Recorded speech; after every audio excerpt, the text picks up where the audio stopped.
So the name of my company, Rabbit and Pork, is, for those international people here, it might not quite click for you, but it's Cockney rhyming slang for talk. And Rabbit and Pork is one of 4 agencies within the TP group. And I suppose we mentioned about Darwin just then, and I've kind of evolved my role. So I was originally SEO for the last 10, 12 years.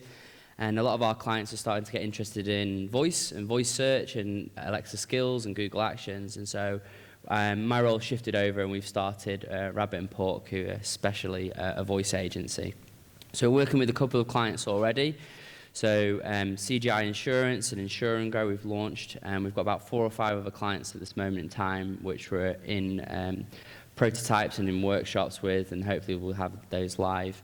And within the voice community, there's quite a vibrant voice community with WhatsApp groups. There's lots of meetups in London. There's a fantastic website called voicebot.ai, and we've been trying to be quite active in that community so far. So quite a few of you have a smart speaker or using a smart speaker on a phone, so hopefully everybody's kind of aware of this type of technology.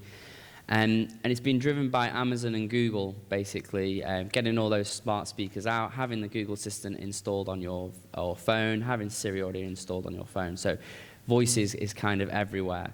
And some statistics, and the first one is the one that you may have heard at other voice talks, you might have seen, and it's not going to happen. So this whole 50% of searches via voice by 2020 is not going to happen. So it's a statistic that was used, it's kind of been taken out of context, it's snowballed and snowballed, but what we found is that certain verticals and certain key phrase sets, voice search is going to be quite high. So we think about weather, directions, getting instant information back, that's going to be quite high. But if you're trying to find out detailed information, then potentially voice search is not going to be too high. So it's going to vary. In the UK, about 12.6 million adults have smart speakers, and what we found and from various surveys is that when people get a smart speaker, they adopt it, they keep on using it, they throw away their digital radio, and it's really a piece of tech that's actually got some stability to it. In terms of the companies that are driving voice forward, there's 4 main companies. Amazon Alexa, Microsoft Cortana, so all the Windows 10 laptops have Cortana built into them, Apple Siri, and we've got the Google Assistant. So in terms of those installation numbers, every single Android device out there, which is about 50% of the UK population have an Android device, has the Google Assistant in there. And then they've further driven their sales by selling the Google smart home speakers, and the same with Amazon. And the price points of those speakers are quite low, so it's meant that there has been a good influx of smart speakers available. We're going to concentrate very much on Amazon and Google for today. Those are the 2 platforms that have opened up to developers and opened up to companies to allow companies to build actions and skills or voice apps on them. Siri at the moment is quite limited in terms of what we can do as a developer, as a marketing company, to be able to have our own kind of interaction with Siri. There are a few things that are available, like Siri shortcuts. So the terminology, Amazon is the company, they've built this personal assistant called Alexa, and they've developed their Echo family devices, and we can create skills, which are essentially apps for voice apps. And on Google, we've got the Google Assistant, and they've got the Google Home devices, and we've got Actions. So Actions and skills are very, very similar. So similar to how we've had Android apps and we've had iOS apps, we've got this new kind of actions and skills being created. And it's not just about those hardware devices that the 2 companies have been developing. What Google and Amazon have done as part of their strategies, they've given the SDKs, so the software development kits, to other hardware manufacturers and said, you can put Alexa into your device. And so this is increasing the number of places where these smart assistants can be located. So Sonos, they concentrate on building great quality audio equipment, and then they can add Alexa and Google into their device. We've got Garmin with a sat-nav. All the different car manufacturers are putting Alexa into the devices, or some of them are building their own assistants. So you've got like Mercedes Me. And then a lot of the TVs, such as the LG TVs, are having these assistants in there. And what's going to start to happen is people will start to get used to using their choice of assistant, and then when they go to buy a car or buy a TV, they're going to be making their choices based on, well, can I continue the conversation with my favorite assistant on this piece of hardware? It's a good strategy from both companies because they're not having to then try and work out what other devices that they physically need to make.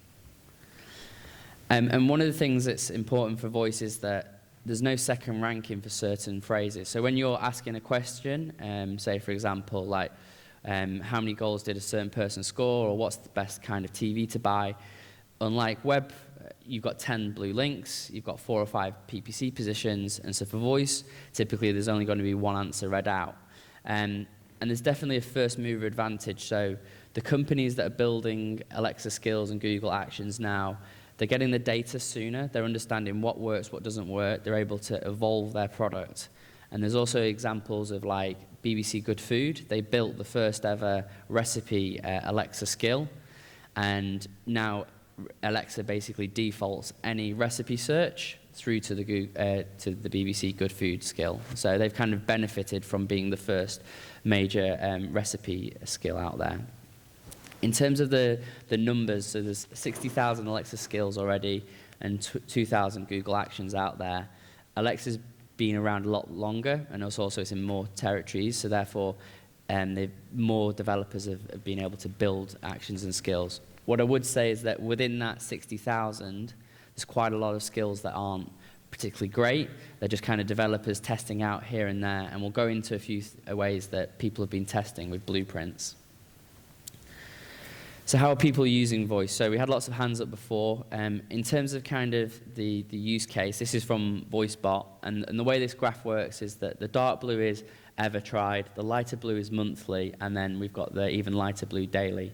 So it's generally things like asking questions, streaming music, alarms, listening to the radio, playing games. But what we've found is that it has some similarities to how smartphones came about, is that when smartphones first came about, the use case was quite small, and it was only when the app stores developed, companies then developed better and more interesting apps, that the use case increased.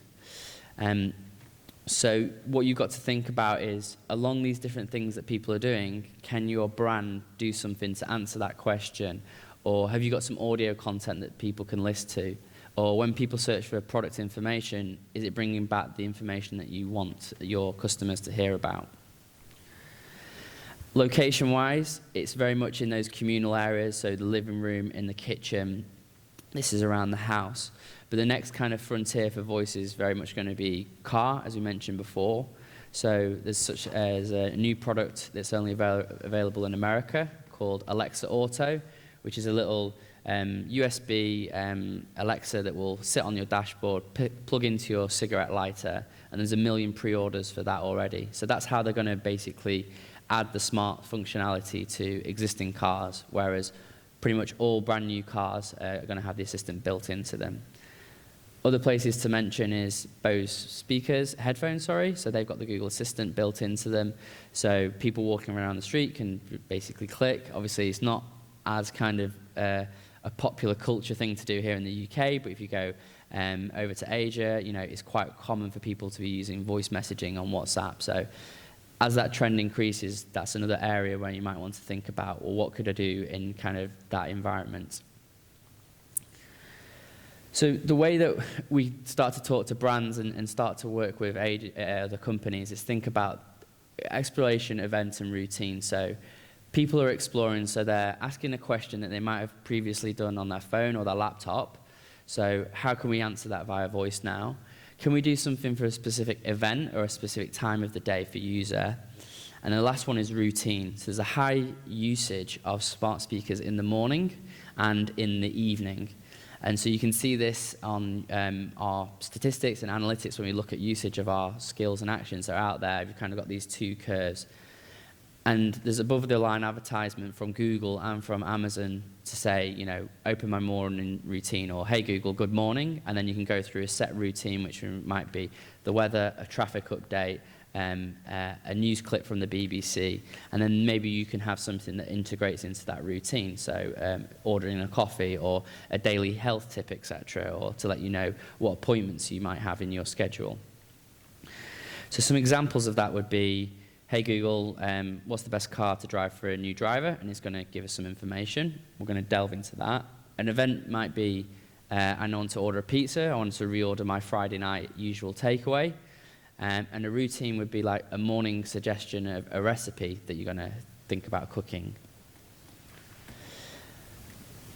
And so what we find is that exploration is very much around voice search optimization, and we'll delve into voice search optimization, and that's about editing and improving your existing web assets, such as YouTube and your website.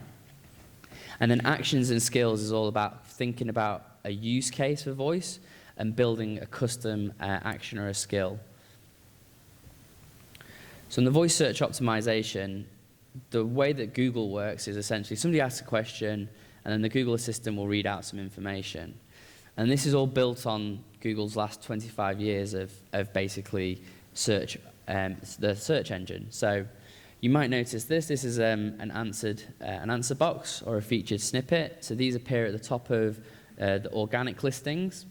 And essentially what happens here is that Google is crawling your web pages, extracting a piece of information, and it's giving that snippet of information. So the last 4 or 5 years, a lot of SEO focus has been on how can we gain these featured snippets, because you get the organic result at the top, you get your normal organic result, and it tends to give you a higher click-through rate depending on the context of the query.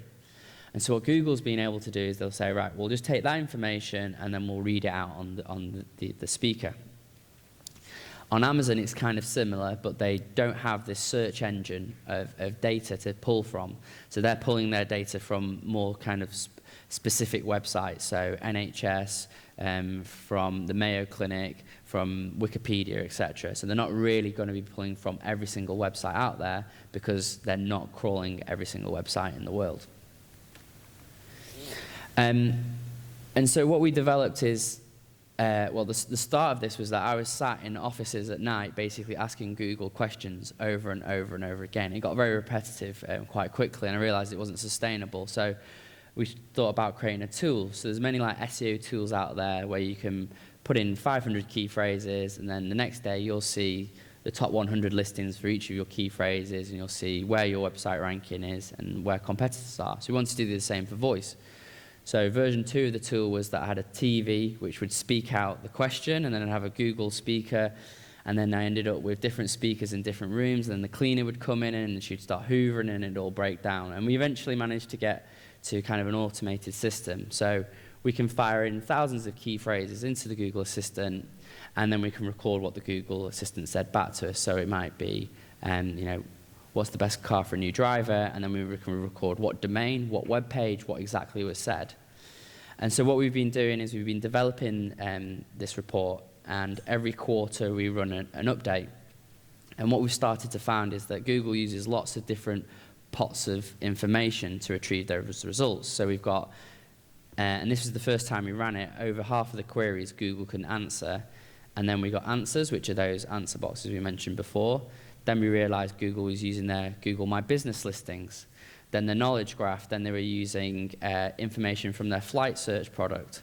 And so you kind of now start to understand, certain questions Google is going to route through to existing products, and then there are certain questions where I have the ability to influence the answer via optimizing my website. So for the past year and a half, we've basically, every quarter, we run about 10,000 key phrases through this tool. They're split up into different verticals. And what you'll start to find is some verticals, such as transport, property, technology, the Google Assistant wasn't very good at answering them. Other verticals, like hotels and restaurants, there's a high percentage of location-based intent, and Google's got a really good listings from Google My Business, so they're able to answer pretty much all of those questions. And then we see other verticals, such as automotive, where Google's saying, well, sometimes I'm going to use answer boxes, sometimes I'm going to use location results. So you're now having to focus on two different areas. And so as we've been doing this over time, we've been able to stack and compare those results. And so the last time we ran it earlier this year, there's been a big shift in basically Google being able to answer those questions. And so there's two things happening here, is that Google's improving their algorithms in terms of extracting information from websites to then give through to voice. But it's also quite apparent that more brands are focusing on publishing content which is friendly for answer boxes, and therefore generating more voice results. And so we run these reports on a regular basis, and then you can start to see which companies and which domains are generating better results, or if Google said, well, actually, for this set of key phrases, we're not going to reference a third-party website, we're actually going to answer that question ourselves, which is a growing trend with Google. So in terms of answer boxes and how you actually gain them, so there's a lot of content out there on the web about how you gain answer boxes, and they'll all be from SEO kind of websites. So the main point is thinking about what questions that people might have and they want to ask about your product or your company, explicitly answering that question. So if somebody wants a yes or no, you need to say yes or no. Or if they want to know the 5 main points, you need to bullet point those out. Use the correct HTML structure. So if it's what's the definition of or what's the meaning of, you want to come back with a paragraph of content. If it's something like how do I clean my dishwasher, it's going to be bullet numbered points. If it's going to be what's the best car for a new driver, it's probably going to be bullet points. So you need to come back with the right structure of information. And then it's general good SEO practice and also image optimization. So a lot of the results also like to bring back an image. Sometimes if you don't have an appropriate image, it's on the web results, Google will pull an image from a third-party website. And the last thing to do is that answer boxes go in and out quite quickly until Google's really, really confident that your answer box is the best one. So you want to be tracking on a daily basis using tools like Stat or something like SEMrush. And you want to then update your content as well on a regular basis. So a good place to start would be Answer the Public, which is a free tool which many of you would have used before. You put in a seed key phrase. So this would be the Strait of Hormuz, I think how to pronounce that. And then that's got a database of kind of all the different combinations of questions that people would ask. And these are the types of key phrases that are going to be voice searched. Another location to get results from is the People Also Ask box. Oh no, I crashed it. So the People Also Ask box, which you saw on the left-hand side, is, which one should I open? I'm going to go for this one.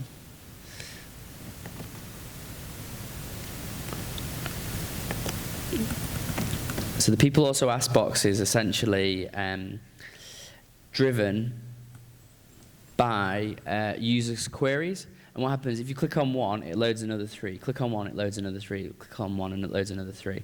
And this is actually driven by people searching. So Google look at what people search for, then they look at the second thing that people search for, and the third thing, and the fourth thing, and they chain those up, and then they're basically trying to preempt the secondary question that you're going to have. And this is all really good kind of source of content for you then to think about, right, I'm going to write this article. What are the different things that people are interested in about, and how can I then split that up into different sections of content, or do I need to do a series of articles? And eventually these will then become your heading tags, and then in your subheadings and your title tags, etc.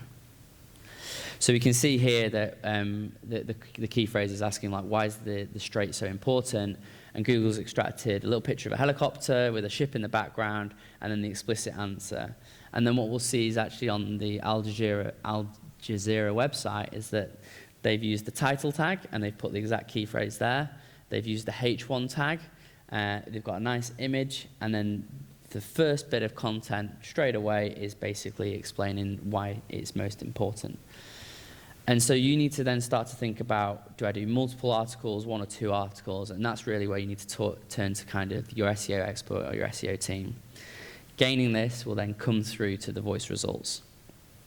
So that's just one element of kind of voice optimization. And as I mentioned, Google's using lots of different data sources.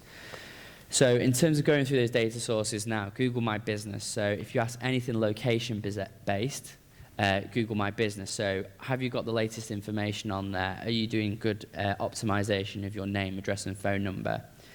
Speakable schema is something that's US only and for news websites at this moment in time, but that might come through to the UK.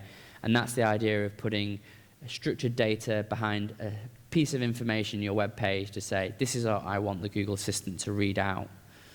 How-to guides are, if you've written a how-to guide or if you've got video content going through how-to steps, you can send a spreadsheet over to Google, which basically says each row in the spreadsheet is step 1, step 2, step 3, and then there's a column that says in the video it starts at 30 seconds to 45 seconds. And you're essentially giving Google kind of a structured manner of being able to surface that information. And so then when somebody goes to the Google Assistant on the speaker, oh, how do I replace my tire? They'll be able to say, right, well, we've got a really good answer, and we'll be able to break that video up. So it'll play step 1, and then you'll go, okay, Google, next step, and it will play the next step and so on. Recipes, so if you've got any recipe content on your website, you probably would have added recipe schema. Schema, by the way, is code that you can place behind your web page, which gives Google a structured information about what that web page is about. So it can be done on like product pages to say, right, this is the price, this is the dimensions of the product. And it's the same recipe schema. You can say, this is the list of ingredients, this is the steps, etc. So if you add that schema to your website, Google's already crawling it as part of the search engine, and then they're pulling it through to the Google Assistant. Similar to FAQ, if you've got customer FAQ, so like how do I cancel my account, how do I reset my password, you could put schema behind those answers on your web pages, and so that when anybody asks the Google Assistant, they'll use that rather than pulling random information from an answer box. And the last one is podcast. If you submit your podcast through to Google Podcasts, then it will come through to the Google Assistant. On Alexa, the history is less in web, so therefore it's more answer boxes, and because they don't have a business listing directory, they've actually signed a deal with Yext. So Yext is a tool which allows you to manage your business listings, and they pull their information from Yelp. And so with Yext, you sign up for an account there. If you need to make a change to your business or your location listings, it then changes it across all the different location platforms. So you need to think about what content do you have on your website that could match up to here, and then are you doing the right things to then get the voice results from it. So moving on to voice apps. So terminology-wise, we use the idea of first party versus third party. So out of the box, first party is anything that the Google Assistant or Alexa can do. So that's going to be maps, translations, the weather, things that kind of you expect it to be able to do. And the third party is where companies like ourselves or yourself in-house, you can build a custom experience for the user. So you can decide what happens, what voices are used. Is it an adventure game? Is it the ability to fill out a form via voice? And so what we're seeing is that lots of brands and individual developers are building these voice apps. So this is taken from a great podcast called VUX World, which I would suggest listening to. And Kane on the podcast talks about this use case spectrum. So over on the far side, you've got audio only. So all the radio stations are now building their own Alexa skills. So you can say, hey, listen to Capital or listen to Heart. But we've also got daily flash briefings. So that's where you can have a short 2-3 minute snippet of information brought to you in the morning, say, for example, a Telegraph. We've then kind of got interactive audio. So Hidden Cities was kind of an interactive go left, go right, rich audio experience about exploring Berlin. The FT did that. And then you've got Jack Ryan, which was a kind of an escape the room game, which was used to promote the new Jack Ryan TV show. And then we've kind of got more kind of the shorter sessions, and we're going to be using text-to-speech. So that's using the Alexa voice rather than using recorded audio from a kind of a voice actor. So we've got stuff like checking your pension or booking a Virgin train. And then we've got stuff like, hey, ask Just Eat to send a pizza. Really short utility. There's not much kind of marketing or branding. It's just, I need to get a pizza quick. And then we've got Xbox, who've done the idea of you can say, Xbox, load this game, Xbox, do this, Xbox, do that. So you've kind of got these different use case spectrums, and you may be able to say, well, actually, I've got something that can happen over this side, in the middle, and this side, or maybe your business is just, well, we'll just kind of do something that's quite easy for you people to use, and it's utilitarian.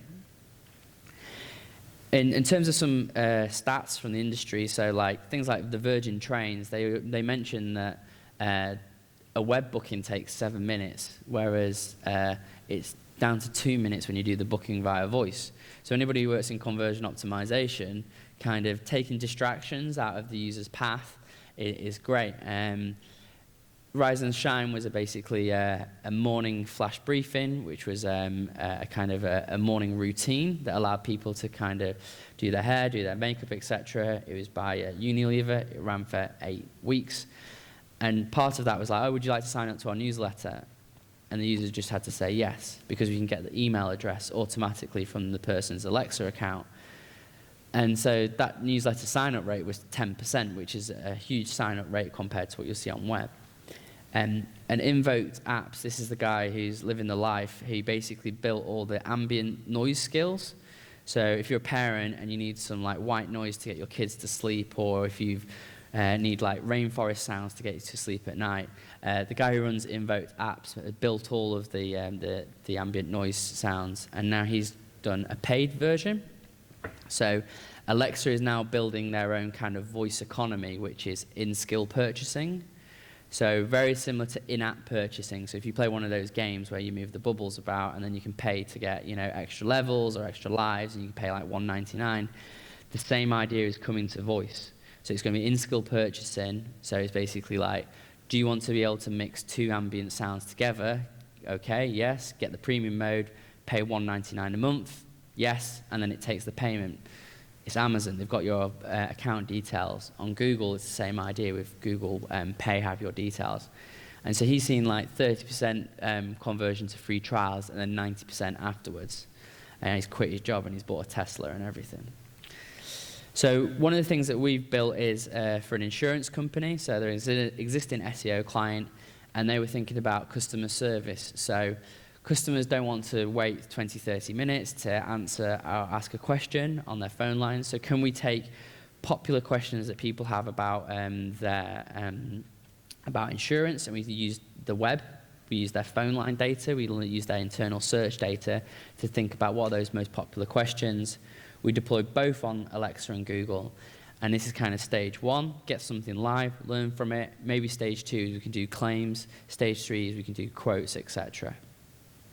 And so the way that we actually come about creating these, and the way that you can use this method, is that you need to come up with an idea, and then you need to validate that idea. So we run workshop sessions, and there's a few different ways that we do this. And so one is go along the customer journey. So you might have your customer journey already mapped out in terms of the different things that the customer has to do. So there might be some research awareness. Maybe they need to sign up for a trial, or if it was buying a car, they might want to do a test drive. And so you can go along that journey, and then we post-it notes to think about, well, what would a customer do via voice? Or what could we do via voice that might be easy? So it might be easier for us to arrange appointments via voice. Or if a customer wants to cancel an appointment, can we do that via voice? And so it's free flow ideas. Once you've got all those ideas, you then want to validate it. So there could be certain things you'd want to do, and it's actually, does voice make it faster, and does voice make it easier? So an insurance claim is probably not a good thing to do via voice, because it's going to be quite all the different questions and all the different back and forth. But it could be nice that when a customer wants to find out what's the status of their claim, they don't want to spend 20 minutes to then ring up somebody to speak to them for 2 minutes to find out, oh yeah, it's still in the queue. You could do something which is just a status update. Is there any potential to have fun? Is it a natural behavior that people will want to do? Is it something that people would want to do out loud? So say, for example, it's betting. You might not want the ability to say, oh, how much money is in my account, or how much money did I spend last month, because you might not want that information out loud. is there an opportunity for in-skill purchasing or sales? So could we do something that actually helps with our sales? Could we actually use this as a way of generating more revenue? Is it a one-off thing, or is it something that is only going to happen, or could it happen on a daily basis? So for the marketing side of things, there's a lot of movies that are using skills and actions to promote themselves. Maybe it's only that 1 or 2 interactions they need, where other things you might want the user to use it on a regular basis. And then one of the last ones is, could Google or Amazon make it? So there is a growing trend, obviously, is that you build something, you do something, and then Amazon and Google go, oh, this is a good idea, we'll just do it ourselves. So they have a history of kind of doing this with organic search. So they, an example of that would be lyrics. So you could make a lyrics website, and then all of a sudden Google was like, oh, we'll just put the lyrics on the search result, and then there's no reason then for the user to click through to. So you've got to be wary of that, but then you've also got to think of, can I do it better, or can I have more of a branded experience, or something that would mean that people would still want to come through to my experience? And then quite a lot of this technology may be relying on APIs. So if it's booking, have you got the ability to connect the voice app through to your existing booking system? So in terms of getting started with an action or a skill, there's a few different ways. So actions on Google, you can build your own custom action. So it's building in a platform like Node.js, and then you need to make JSON files to add language files in there, which is quite you need some sort of development background to do that. But then there's also these templates. So you could quickly build using a Google Sheet, a flashcard skill, or personality quiz, or a trivia quiz. So you might want to do this as kind of an unbranded experience, or just as a test, understand how it works. You could also do something with your smartphone, smart home. So if you're producing some sort of hardware, can you do something that enables your Google speakers to talk to your hardware? App action. So if you have an app, the idea is that you can add app actions into your Android app, which then allows people to interact with them on the Google Assistant. So a good example of that would be a Nike running app. If you want to go on a Nike run, you need to open your phone, open the Nike app, start run. What type of run is it? Oh, I'm going on a run, start, go. So there's like 8 or 9 different steps to go through there. App actions create shortcuts, so you can just go, hey Google, start a run on Nike. And then it deep links it into that specific area of the app, and then it starts to go. And the last one is Google Mini Actions, which is US only at this moment. And that's the idea of that if you've got a tool on your website, you could bring that into the search results. So a good example of that would be a mortgage calculator. Perhaps you're NatWest, and you could have the NatWest mortgage calculator appearing in the search results. So again, part of Google's strategy to move people up and not really drive traffic through to your website, which can be a problem, but if that's what Google are kind of moving towards, you either want to be part of that experience or you don't. On Alexa, you can do the same thing with custom skills, but they also have this thing called blueprints. So blueprints are kind of standard things that an Alexa skill can do. So it can go through a set of questions, it can get some information from people. And there's blueprints, you can build them, you publish them, and there's a directory of blueprints that lots of different people have done. So you can go through that blueprints and find, this is pretty much similar to what I want to do, copy that, and then from there go about editing it. Same idea with smart home, so you can get Alexa to connect to your smart home device. So say, for example, it's a vacuum robot, you can get it so that a customer then can go, hey Alexa, get my Roomba to start hoovering, and it'll start going. And it's the same idea with content. You can submit your content over to Alexa, and so that when somebody asks for it, Alexa's got that information. That's all this information here that Google's naturally crawling already, whereas with Alexa, you need to go and actively give that information through to them.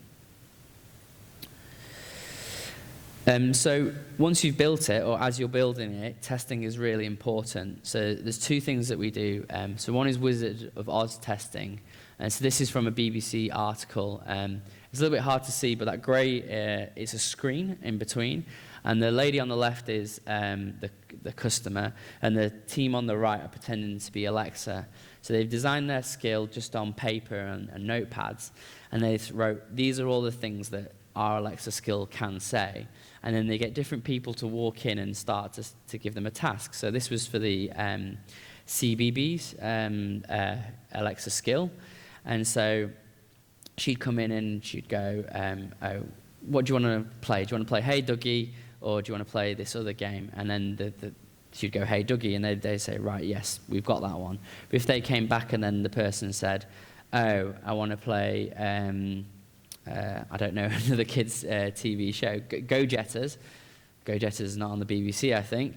Then the team would then go, right, we need to design that into our flow and into our conversation so that if somebody says that, we can handle that really well. So that's kind of the off kind of line, and you do that before you even get to development stage.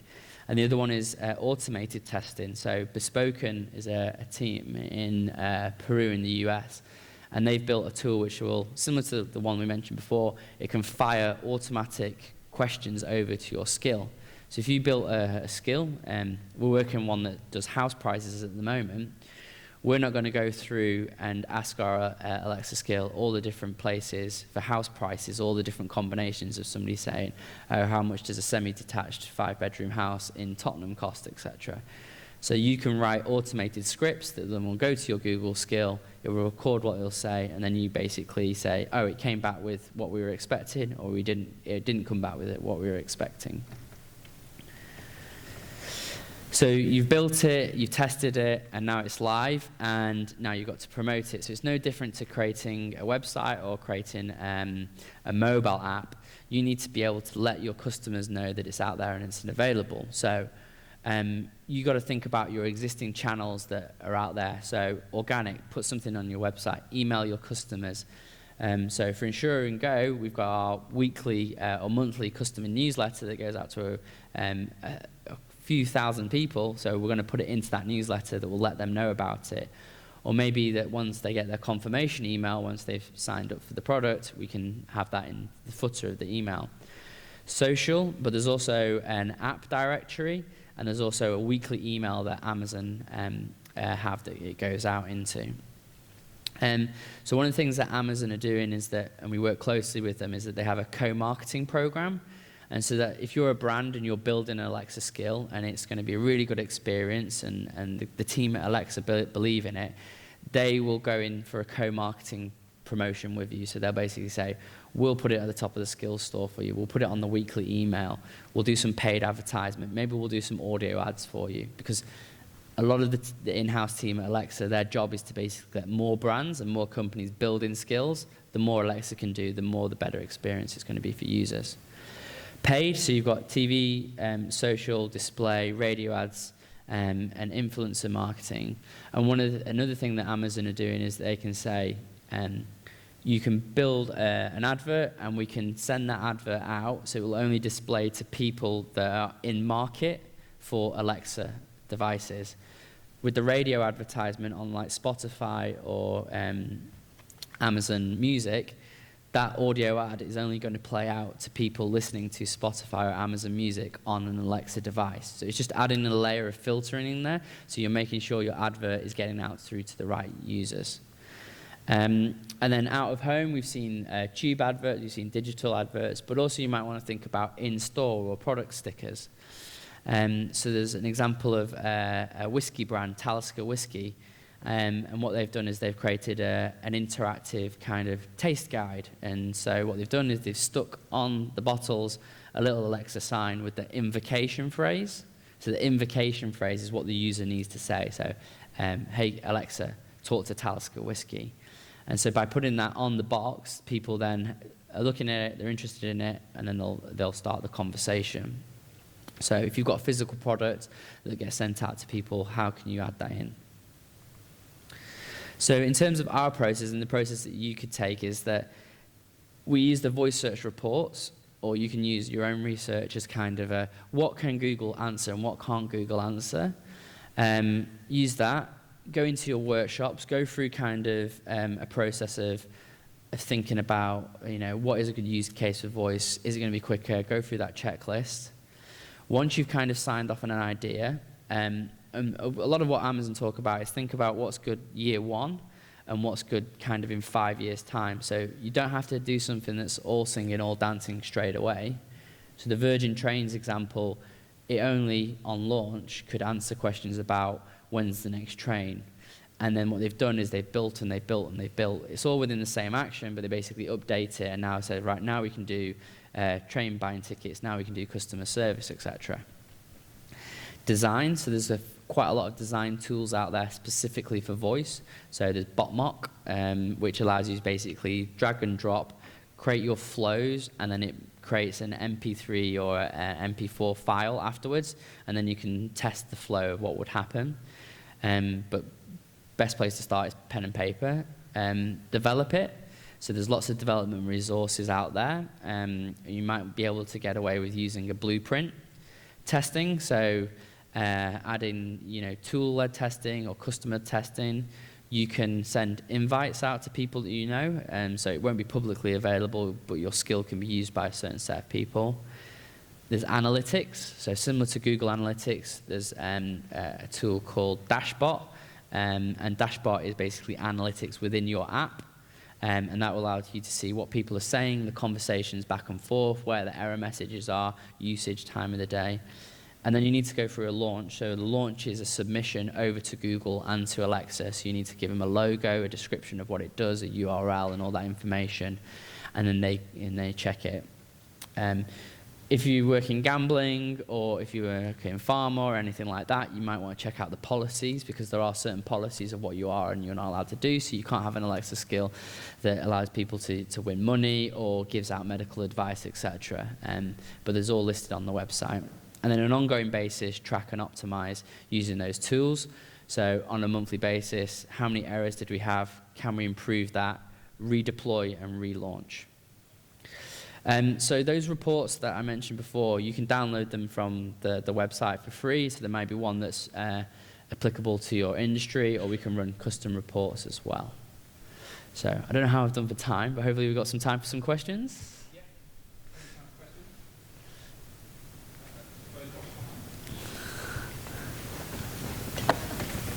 Thank you. Hi. Hello. That's a great talk, by the way. Thank you. Thank you. We're Sam and Tilly. We're from Windermere. We have several property-related businesses, and my ears did prick up when you said that they're not great at returning property searches of some kind. What specifically do you understand by property search? Do you mean searching for a property or information about buying and selling? Yeah, so I think there's a few different things. So, on that journey that somebody takes throughout a search, they may be thinking about what's the average price here and there, or they might want to do stamp duty calculations. So what are those quick in and out interactions? Obviously with property, it's such a visual aspect, so you're not going to want Google to read out a description of a house. You're going to want it to be able to talk to you, or at least send you some images. So a few of the things that are out there already. So Hunters is a estate agent. So they've got a valuation checker. So you basically, if you're selling your house, you can give them 3 or 4 pieces of information, and then it gives an estimated evaluation. We've had discussions with the biggest property portfolio website. They're an existing client of ours in the group. And so we were thinking about the average time for somebody to buy a house is quite long. And eventually you get addicted to looking at the alerts on that website. And so is there something that you can do which is, hey, are there any new properties in my alert this morning? Great, send those properties through to my phone. So it's thinking about how you can access that information slightly differently, but also, I mean, I've just bought a property as well, and you don't want to buy a property on a road when the one 2 doors down has gone for £10,000 less. So can you access some of that land registry data to get that information back? So there's lots of different use cases for voice. And then the other thing I've seen as well, is that in the US, I know it's a little bit more, they have open days and stuff like that, is they put Alexa devices in different rooms, and then you can ask that Alexa device about the local amenities in the area, or information about the room. Like, so you could say like, oh, Alexa, how wide is this room? And they pre-programmed that Alexa then to have all of that schematics and that information about that house. So that's another thing that real estaters are looking at. So you had another question? Yeah, no, that's great. And the first sort of the data stuff, Yeah. I'm going to leave that to Rightmove and Zoopla. That's their domain. Yeah. And I love what you said about the open days. Unfortunately, they're not prevalent really in the UK. We are trying to attract sellers to sell with us, and Yeah. what we do is we use content first as our strategy, Yeah. so that we're grabbing them from the very first time they even think about moving, and try and take that journey with them through our content. But obviously our content at the moment is primarily video and written. Yeah. We're not thinking about voice search content. Yeah. So the answer box is like, what do I need to do to sell my house, or how do I declutter, or those kind of Yeah. things. That would be really interesting to explore. Yeah, definitely. So it's, and the benefit of you invest time and money into that is it's going to be web content that people can find that way, and via voice content. The other thing is thinking, if you're doing video content, is that can you then repurpose the audio elements of that? So I didn't mention it too much, but flash briefings is the idea of in the morning you say, Alexa, what's your flash briefing? Or what my flash briefings? And it goes through kind of the flash briefings that you set up.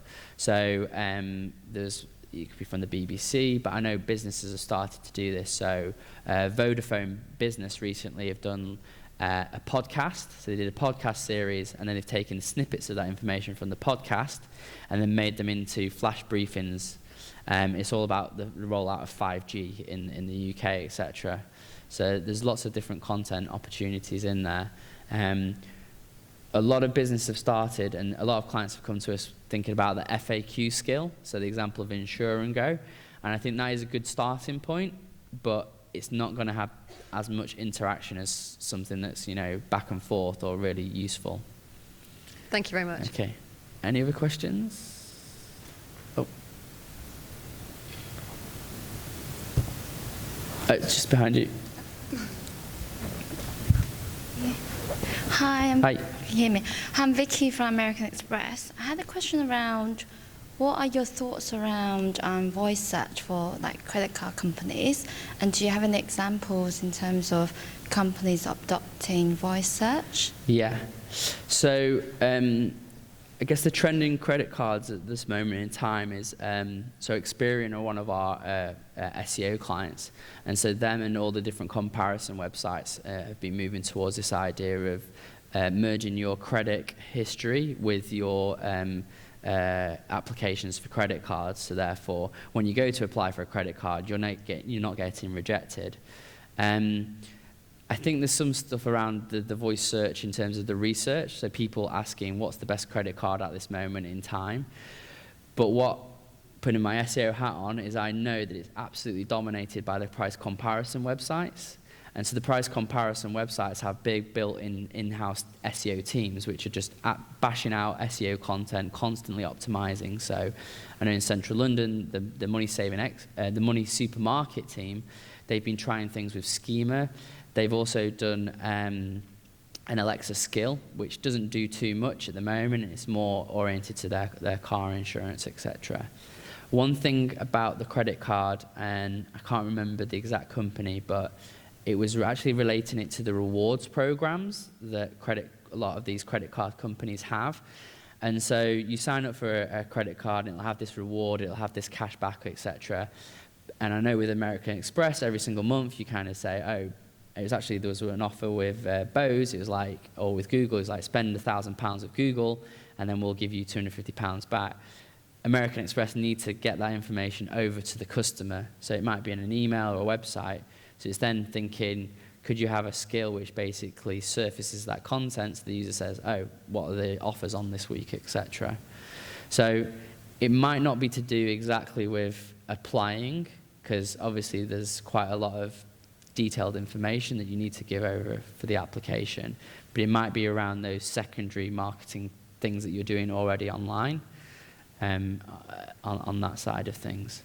And there was one other point, I just forgot about it, but yeah, there's also in terms of the on banking side of things, it's kind of related.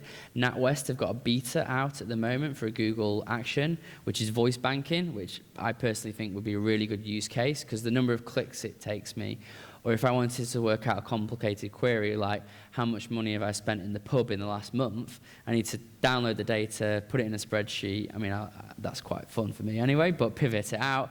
But you could do that via voice, basically saying how much money have I spent on this or on that in the last month, and it will come back and give you that information instantly compared to those amount of clicks. And if you think about banking in the last 20 years, it's gone from I need to send money from myself to somebody else. You'd have to go into the bank, wait until it opened, fill the check, then they moved to online banking, now they move to mobile banking on phones, and it's just going to continue that trend of anything that can be cost saving. So that's the other thing that you could think about is interacting with the customer account via an action or a skill. Thank you. Okay. We've got time for one more question. One more.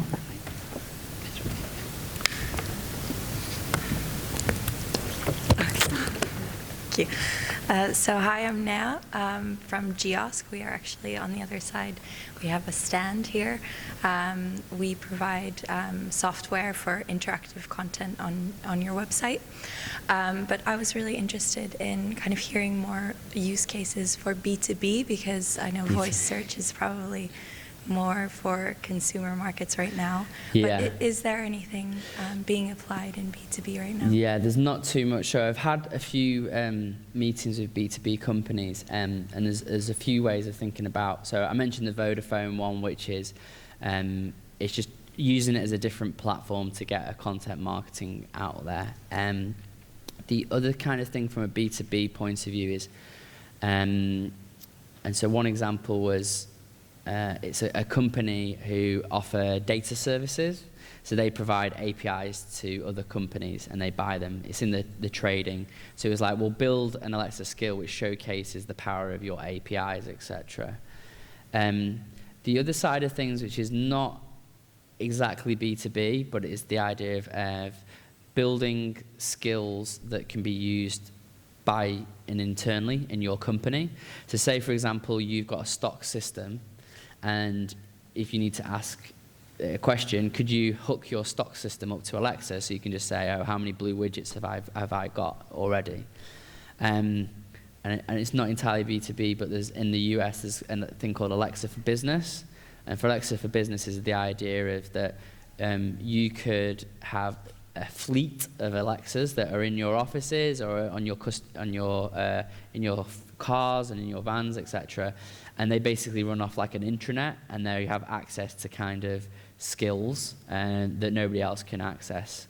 And I know there's a few like B2B tools like Pipedrive that have Alexa and Google kind of tools that allow you to kind of add a new deal into Pipedrive or find out what the status of a deal is. But yeah, there's not too many B2B cases at this moment, which is maybe the nature of B2B, kind of their progression, etc. with tech. Yeah, and do you think that in the future it would be a growing kind of marketing tool? Or I think obviously at the moment it's very much to the consumer, because these devices are in the consumer's homes, etc. And also the devices they don't really work very well in an office environment or out there, so because there's so much kind of background noise, and that's not their ideal use case. But you could start to see that change if you've got the assistant on your keyboard or the assistant on your phone, etc. Or if it's a business where people are out on the road, so it's delivery drivers, etc., or gas engineers, that may be a use case where it's going to be quicker for them to fill out that information as and when they're driving, rather than having to sit there with those clunky tablets, etc. But it'd be interesting to see if a B2B proposition comes about, and then that sparks more interest in the vertical. Okay. Thank you. Is that it? Okay. Thank you very much.